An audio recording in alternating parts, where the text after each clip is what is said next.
وزیراعظم شہباز شریف سے میانمار کے وزیر خارجہ یوتھان سوئے نے ملاقات کی اور وزیراعظم نے میانمار کے ساتھ درینہ تعلقات کو مزید مضبوط کرنے کے عزم کا اعادہ کیا۔ اعلامیہ کے مطابق وزیراعظم نے معاشی تعاون، تعلیم، ثقافت اور عوامی روابط میں تعاون کی اہمیت پر زور دیا اور انسانی اسمگلنگ کے خلاف میانمار کے تعاون کو سراہا۔ یوتھان سوئے نے میانمار کی قیادت کے نیک تمناؤں اور خیر سگالی کے پیغامات پہنچائے اور باہمی دلچسپی کے شعبوں میں تعلقات بڑھانے کی خواہش ظاہر کی۔ وزیر خارجہ میانمار نے 2025 کے زلزلے میں پاکستان کی بروقت امداد پر وزیراعظم کا شکریہ ادا کیا۔ ملاقات میں نائب وزیر اعظم اسحاق ڈار اور معاون خصوصی طارق فاطمی بھی موجود تھے۔ حماس نے غزہ کے 40,000 سرکاری ملازمین اور سیکیورٹی اہلکاروں کو NCAG کے ساتھ تعاون کرنے کی ہدایت دی ہے، جس میں اپنی 10,000 رکنی پولیس فورس کو نئے انتظامی ڈھانچے میں شامل کرنے کی کوشش بھی شامل ہے۔ اسرائیل نے اس پر فوری موقف نہیں دیا، جبکہ امریکہ اور ثالث اس مطالبے پر غور کر رہے ہیں۔ 2023 کی جنگ بندی کے بعد غزہ کا انتظام NCAG کے ذریعے امریکی نگرانی میں چلایا جا رہا ہے، تاہم حماس اب بھی نصف علاقے پر عملی کنٹرول رکھتی ہے اور اپنے اہلکاروں کی شمولیت چاہتی ہے۔ بانی پی ٹی آئی سے ملاقات کے دن chairman P T I barrister Gohar Khan نے بانی سے اکیلے ملاقات کرنے سے معذرت کر لی ہے اور جیل عملے سے کہا ہے کہ ملاقات میں ایک فیملی ممبر یا وکیل شامل کیا جائے۔ جیل ذرائع کے مطابق بیرسٹر گوہر خان کو جیل کے داخلی دروازے تک آنے کی اجازت دی گئی اور گیٹ نمبر 5 پر اپنا نام درج کرایا۔ کچھ دیر انتظار کے بعد وہ واپس روانہ ہو گئے۔ ملاقات کا عمل مکمل نہیں ہو سکا۔ وزیر دفاع خواجہ آصف نے کہا ہے کہ تیرا میں ہر سال برف باری کی وجہ سے نقل مکانی ہوتی ہے اور اس سال بھی کے پی حکومت اور مقامی عمائدین کے درمیان کامیاب جرگے کے بعد نوٹیفیکیشن جاری کیا گیا۔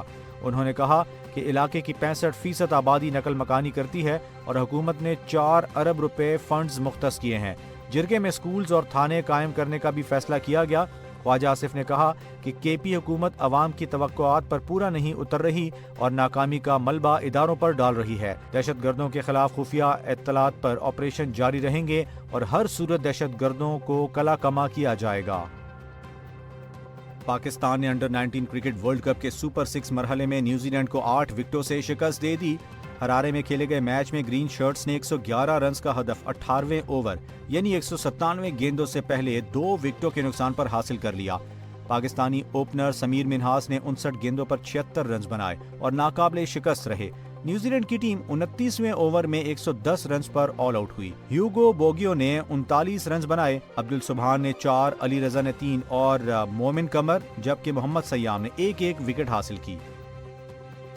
D G C T D Aitzaz Goraya نے پشین میں ہونے والے کامیاب آپریشن کی تفصیلات بتاتے ہوئے تصدیق کی ہے کہ سیکیورٹی فورسز کی کارروائی میں 6 دہشت گرد ہلاک ہو گئے ہیں۔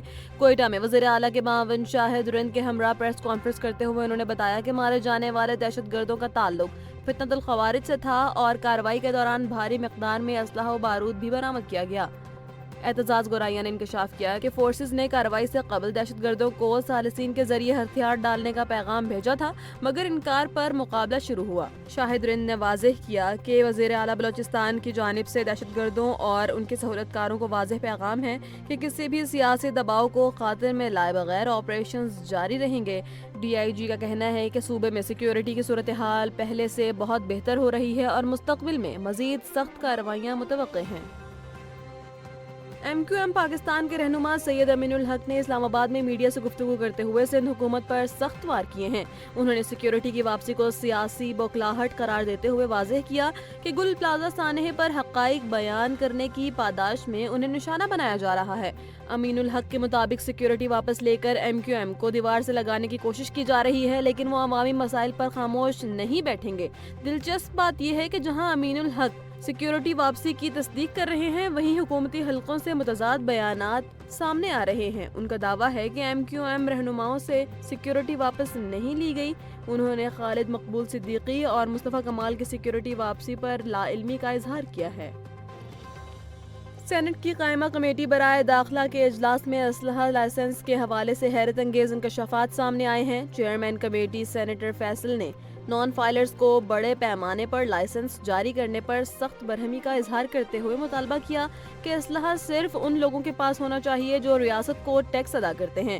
اجلاس میں پیش کیے گئے اعداد و شمار کے مطابق فائلرز کے مقابلے میں نان فائلرز کو کئی گنا زیادہ لائسنس جاری کیے گئے۔ جو لوگ ٹیکس ادا نہیں کرتے وہ اسلحہ لائسنس کیسے بنوا رہے ہیں؟ نان فائلرز کے لائسنس فوری منسوخ کر کے انہیں ٹیکس نیٹ میں لایا جائے۔ انہوں نے وضاحت کی کہ اب پالیسی سخت کر دی گئی ہے، وزارت داخلہ کو صرف لائسنسنگ برانچ نہیں رہنے دیں گے۔ نان فائلرز کو ٹیکس جمع کرانے کی مہلت دی جائے گی، بصورت دیگر لائسنس منسوخ ہوں گے۔ NCCIA ڈائریکٹر عرفان اللہ نے بتایا کہ ارکان پارلیمنٹ سے متعلق 11 کیسز میں سے 8 میں برآمدگی ہو چکی ہے۔ کمیٹی نے 1,57,000 شکایات کے مقابلے میں کم مقدمات درج ہونے پر تشویش کا اظہار کیا ہے اور صوبہ وار تفصیلات طلب کر لی ہیں۔ وفاقی وزیر صحت اور MQM پاکستان کے سینئر رہنما مصطفیٰ کمال نے تصدیق کی ہے کہ سندھ حکومت نے ان سمیت پارٹی کے اعلیٰ قائدین کی سیکیورٹی اچانک واپس لے لی ہے۔ انہوں نے اس اقدام کو سیاسی انتقام قرار دیتے ہوئے کہا کہ سیکیورٹی چھین کر انہیں ڈرایا نہیں جا سکتا۔ مصطفیٰ کمال کا یہ دعویٰ ہے کہ ان کا یہ قدم اس اصولی موقف کے بعد اٹھایا گیا جس میں انہوں نے ثانیہ گل پلازا کے بعد کراچی کو سندھ حکومت کے چنگل سے آزاد کرانے اور وفاقی کنٹرول میں دینے کا مطالبہ کیا تھا۔ مصطفیٰ کمال نے واضح کیا کہ وہ کراچی کو مالیاتی دارالحکومت بنانے اور اسے وفاق کے زیر انتظام لانے کی اپنی مہم جاری رکھیں گے۔ ان کا کہنا تھا کہ سندھ حکومت کی جمہوری دہشت گردی اب ختم ہونی چاہیے اور کراچی کی عوام کو مزید لاشیں اٹھانے پر مجبور نہیں کیا جانا چاہیے۔ نیو یارک سٹی کے میئر زہران ممدانی نے وفاقی امیگریشن فورس ICE کے خلاف سخت ترین موقف اختیار کرتے ہوئے اسے فوری طور پر ختم کرنے کا مطالبہ کر دیا ہے۔ امریکی میڈیا کو دیے گئے ایک جذباتی انٹرویو میں انہوں نے حالیہ دنوں میں ہونے والے ہلاکت خیز واقعات کا حوالہ دیتے ہوئے کہا کہ یہ فورس تحفظ کے بجائے شہریوں کی زندگیوں کے لیے خطرہ بن چکی ہے۔ میئر ممدانی کا یہ بیان نیو یارک کی سیاست میں ایک نئی بحث چھیڑ چکا ہے، خاص طور پر ایسے وقت میں جب تارکین وطن کے حقوق اور پالیسنگ کے طریقے تنقید کے زد میں ہیں، اور زہران ممدانی کا یہ مطالبہ ٹرمپ انتظامیہ کی وفاقی ایجنسیوں کے ساتھ براہ راست تصادم کی عکاسی کرتا ہے۔ نیو یارک سٹی جو ایک سینکچوری سٹی کے طور پر جانا جاتا ہے، اب وفاقی امیگریشن قوانین کے نفاذ کے خلاف فرنٹ لائن پر آ گیا ہے۔ امیر جماعت اسلامی حافظ نعیم الرحمان نے ثانیہ گل پلازا کے بعد کراچی کی صورتحال پر سخت تشویش کا اظہار کرتے ہوئے سندھ حکومت اور MQM کو کڑی تنقید کا نشانہ بنایا ہے۔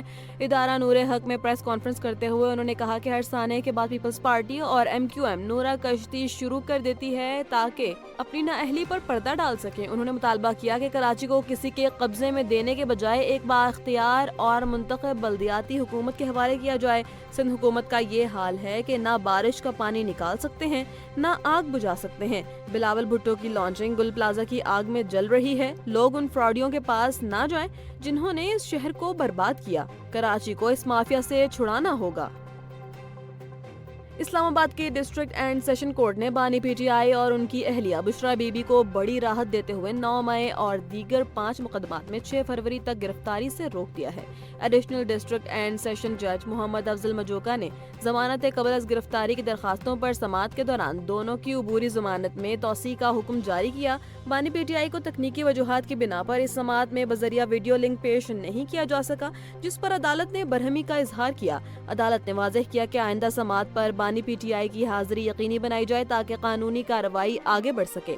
بشرا بی بی کے خلاف درج مقدمے میں بھی ضمانت میں توسیع کر دی گئی ہے، جس میں ان پر جعلی رسیدوں کے ذریعے عدالت کو گمراہ کرنے کا الزام ہے۔ وفاقی وزیر داخلہ محسن نقوی نے اوورسیز پاکستانیوں کے لیے ایک اہم پالیسی کا اعلان کرتے ہوئے واضح کیا کہ اسلام آباد میں ان کی جائیدادوں پر قبضے کی شکایات کا ازالہ اب دنوں میں ہوگا۔ انہوں نے ہدایت جاری کی کہ ڈپٹی کمشنر اسلام آباد کسی بھی قبضے کی اطلاع پر 7 دن کے اندر فیصلہ کرنے کے پابند ہوں گے۔ محسن نقوی کا کہنا ہے کہ بیرون ملک مقیم پاکستانیوں کے حقوق اور ان کے اثاثوں کا تحفظ حکومت کی اولین ترجیح ہے تاکہ وہ بلا خوف و خطر دارالحکومت میں سرمایہ کاری کر سکیں۔ امریکی میڈیا نے انکشاف کیا ہے کہ ٹرمپ انتظامیہ ایران کے ساتھ کسی بھی نئے معاہدے کے لیے 4 سخت ترین شرائط عائد کرنے کا منصوبہ بنا رہی ہے۔ ان شرائط کا مقصد ایران کی ایٹمی صلاحیتوں کو محدود کرنا اور خطے میں اس کے اثر و رسوخ کو ختم کرنا ہے۔ رپورٹ کے مطابق امریکہ ایران پر معاشی دباؤ بڑھانے کے لیے اس کا بحری محاصرہ کرنے پر بھی غور کر رہا ہے تاکہ ایرانی تیل کی برآمدات کو مکمل طور پر روکا جا سکے۔